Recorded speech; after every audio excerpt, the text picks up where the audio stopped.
Hey everyone, this is Bruce Muffson, LCSW, coming with another video breakdown from SUNRIDGE, Nevada. For those of you new to the channel, I want to explain to you what the purpose of our channel is. We want to give you information so you have a better understanding about mental health issues. As for myself, I attended the University of Georgia, where I received a master's in social work.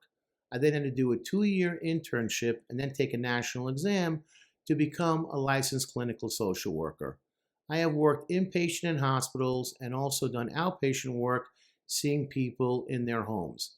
I have also assessed people in prison and detention facilities and have testified hundreds of times in court in front of a judge, ADA, and public defender to explain and clarify mental health issues regarding adolescents and adults.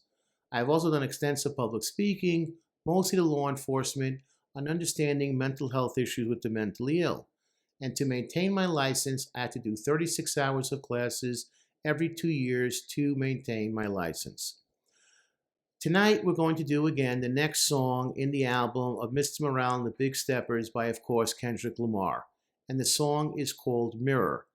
As again, I'm only going to break down the parts that I find clinically interesting, and I'll let you know where we are in the song so you can follow along with me. Here we go. The name of the song is obviously Mirror, and I thought that was interesting in itself because, the mirror is used so many times, thousands of times, in books, in music, in history, in plays, in films, where you have the person looking into the mirror to actually understand and clarify who they are at that given time. And I thought that was a great metaphor for how Kendrick is saying the mirror, like I'm finally looking in the mirror and I finally understand who I am. Okay, now in the first verse, you have a thing here where it says, this time I won't trade places, not about who's right, who's wrong. All right, this is the money move in therapy. When I'm working with somebody and I finally get them to understand who and what they're working with in terms of a partner and in a relationship. And they finally get that point of like, you know what? This is who that person is. And here's what's happening. You begin to realize in therapy, the other person is playing games, won't take ownership over their behavior and actions.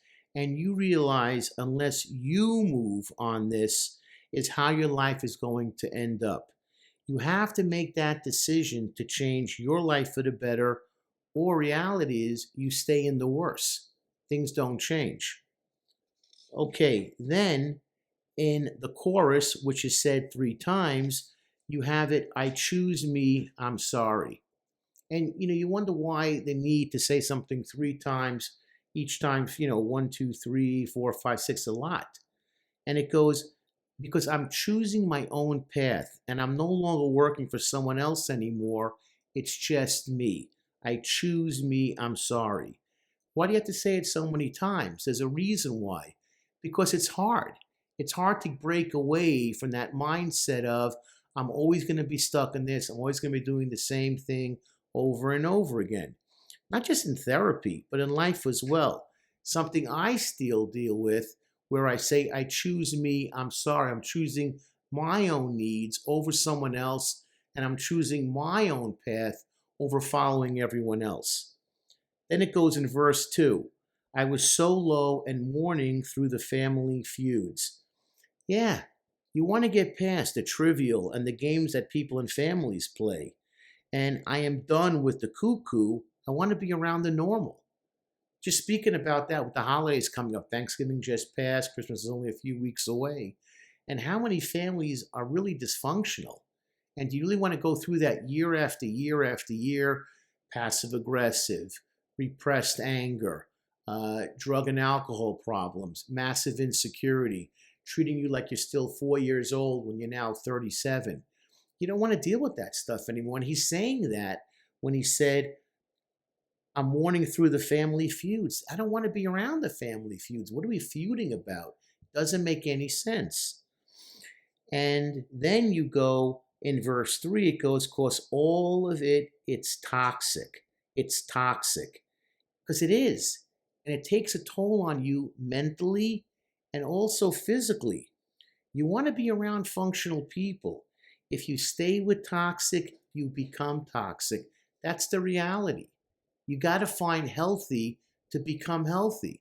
Because when you're around a toxic person, that's all you're exposed to. Then it goes on, baby, I just had a baby. You know she need me. I now have my priorities in order, like we talked on the last song. Family is first. This is what I have to focus on. I know what's important to me, which is my family. In a sense, working on myself, the counseling is not easy. He's turning out the lights and walking away. He's had enough. Because to work on yourself is not easy, and it does take a lot of work. When you finish a therapy session that's actually helpful, that gives you clarity and understanding, you leave like, whew, you just did 12 rounds. Because you think about it when you go home. I've had hundreds of people say to me, after I left your session, I had to sit down and reanalyze it and go over it and what you said and how I'm going to apply it to myself for the coming weeks. How am I going to look and improving? Takes work. So what he's saying is I got to put the work in me and not focus on other people's dreams and issues, but focus on my own problems. Then I love this series of lines. Do yourself a favor and get a mirror that mirror grievance, and point it at me so that reflection can mirror freedom. It's a great series of lines because he's saying get a mirror. There we go again. Get that mirror, and stay in your world of being angry. Grievance, always being angry, always being bitter, always being frustrated, always being, angry at the world. I want my reflection to see the changes I've made in my life. It had to be exhausting for him to be seen as a god. Everything he says, every word he makes, everything that he does is like so overanalyzed. I mean, you can't shut off your head with all the stuff that's being placed upon you. And then it goes, run away from the culture to follow my heart. I got to be true. To me, Kendrick is saying, I got to be true to myself. It's not my role to give you answers to your life. You have to be the one to do that. I'm not here to give, to be the culture counselor or to be the cultural leader and define everything for everybody. You have to do that for yourself. Very powerful lines in these verses.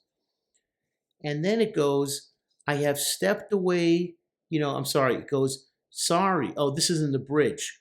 Sorry, I didn't save the world, my friend. I was too busy building mine again. I have to step away from the throne and the altar and being a deity. I just want to be me. I want to be Kendrick with my children and with my girlfriend and defining what my life's going to look like now that I've reached a certain age in my life. What I get from this is something we all need to do. Just be yourself and be true to yourself. And that's what he's trying to tell his fans that worship him. Like, I get it. You love me. You love my music. But now it's time for you to find clarity for yourself the same way I'm doing for myself. And here's the thing I want to kind of bring out, and I want to explain this. The song is great. It's a great song. There's like a kind of a calypso beat to it. It's a great song. But here's what he's trying to really tell us.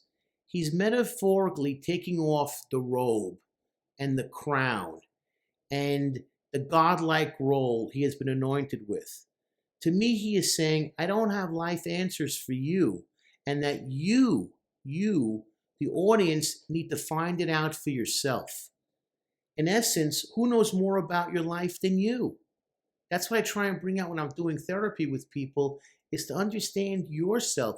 What makes you significant? What makes you different? What makes you unique?